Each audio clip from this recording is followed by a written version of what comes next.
তোমার বদনাম সেই করবে যার জন্য তুমি নিজের সময় বিশেষ ভালোবাসা সবকিছু উজাড় করে দিয়েছিলা। কারণ পৃথিবীর সবচেয়ে তিক্ত সত্য হলো সব মানুষ উপকার মনে রাখে না। অনেকে শুধু নিজের স্বার্থ শেষ হওয়ার মুহূর্তটাই মনে রাখে। জীবনে বন্ধু নির্বাচন হোক বা মানুষ নির্বাচন হোক, সেই ক্ষেত্রে যারা স্বার্থ না দেখেই ভালোবাসে, বন্ধুত্ব করে, তাদের সাথে মেশাই ভালো। ওই যারা সামনে সামনে আলগা পিরিত দেখায়, এদের আমার সহ্যই হয় না। মানে দুই চোখে দেখতে পাই না এগুলারে। আর এগুলারে জীবন থেকে সরাইতে পারলে আমার জীবনটা আরো সুন্দর হবে, এটা আমি ভালো করেই জানি। এজন্য এগুলারে বেশি পাত্তাও দেই না। দেখবা যখন তুমি কারো খারাপ সময় পাশে দাঁড়াও, তখন সে তোমাকে আপন বলে, তোমার নাম্বার খুঁজে, তোমার দরজা খুঁজে, তোমার কাঁধে মাথা রাখে, কাঁদে। তুমি ভাবো মানুষ তো অত্যন্ত তোমাকে বুঝে।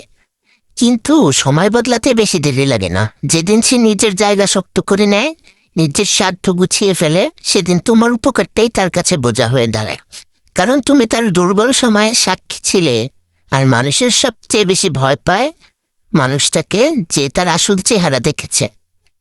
তাই অনেকেই এক সময় উপকারীকে ছোট করতে শুরু করে, তোমার বিরুদ্ধে কথা বলবে, তোমার ভুল খুঁজবে, তোমার সম্মান নষ্ট করার চেষ্টাও করবে। কারণ তারা চায় মানুষ যেন তোমার ভালোটা না দেখে, তোমার ত্যাগটা না বোঝে। এটাই বর্তমান সমাজে নির্মম মনোবিজ্ঞান।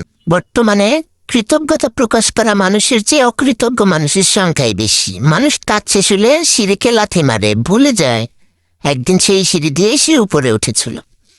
তাই জীবনে উপকার করো, কিন্তু বিনিময়ে সম্মান বা কৃতজ্ঞতা আশা করা না। কারণ প্রত্যাশা যত কম হবে, আঘাতও তত কম লাগবে। আর একটা কথা সবসময় মনে রেখো, যে তোমার নামে বদনাম ছড়ায়, সে কখনোই তোমার উচ্চতায় পৌঁছাতে পারে না। কারণ মানুষ সাধারণত তাদের বিরুদ্ধে কথা বলে যাদের উপস্থিতি তাদের ভেতরের হীনমন্যতাকে জাগিয়ে তোলে। নীরব থাকো, সময়কে একটু উত্তর দিতে দাও, আঘাতও তত কম লাগবে। আর একটা কথা সবসময় মনে রেখো, যে তোমার নামে বদনাম ছড়ায়, সে কখনোই তোমার উচ্চতায় পৌঁছাতে পারেনি। কারণ মানুষ সাধারণত তাদের বিরুদ্ধেই কথা বলে যাদের উপস্থিতি তাদের ভেতরের হীনমন্যতাকে জাগিয়ে তোলে। নীরব থাকো, সময়কে উত্তর দিতে দাও।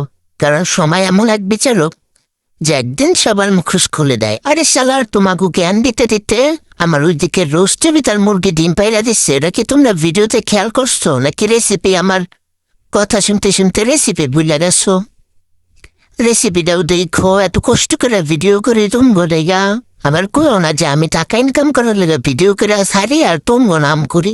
আরে ভাই, যারা রান্না বাড়া একটু কম পারো তারা আমারটা দেখে শিক্ষা নিও। আমি ডাইলে চলে মিলে আর খিচুড়ি মোটামুটি রাঁধতেই পারি। আর এইদিকে রোস্ট মোটামুটি হইয়া গেছে। এরপর গরুর মাংস ভিতর আলু দিচ্ছি। আলু না দিলে তো আমাকে ঘরে হয় না। মানে আমার জামাই, ওনার আলুই লাগবো, গোস খাইবো না, আলু খাইবো খালি। এরপর দিয়ে পোলার মধ্যে পানি দিছি, দেখেন সব কিছু আমার রাখলে খালি ছাট ছাট করে উঠে। পোলার পানি দিছি, বড় কেমনে ফুটতাছে। যাই হোক, আমার রান্না বাড়া